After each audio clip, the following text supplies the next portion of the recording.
Well, I am loving this large fabric basket here that I've just finished, and I've loaded it up with the two other little baskets that I made and one fabric little bowl that I had made in the past.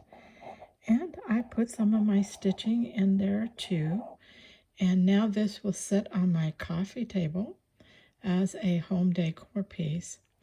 I am very pleased with it. It's beautiful.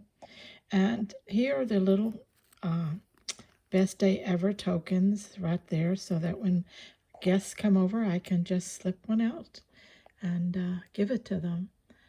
Isn't that pretty?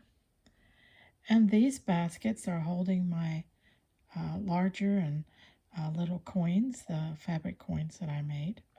As you can see, I did the eyelash trim along the top of this larger one, and that just gave it a little bit of flair also.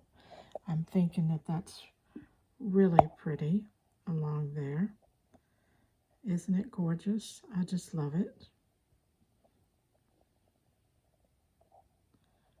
Okay, yeah, that's just pretty, isn't it? And let's see if we can turn it here. You can't see too much of the ends, but there's one. Let's see if we can turn this other one. And there's the other. And then, of course, so I wanted to show you where I was going to put this on my coffee table. I have my large needle book opened and my large fabric fiber art book where I save a lot of my pieces in there. And now I have my basket. Isn't it cute?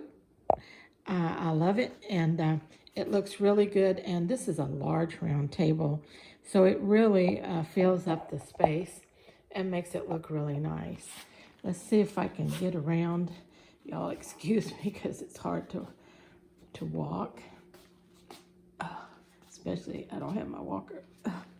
Let's see if I can get around here. Okay. All right. Isn't that cool? It looks good, doesn't it? Of course, you saw the close-up earlier, but anyway, that was what I wanted to make that larger size so that it would fill up my coffee table. And that's my little display entertainment table. When people come to visit, often they like to flip through those things and just look at the things I make, and it's kind of an entertainment for them. And I get to share my love of fabric and stitching that way too. All right, that's it. So just wanted to share that with you. Stay scrap happy.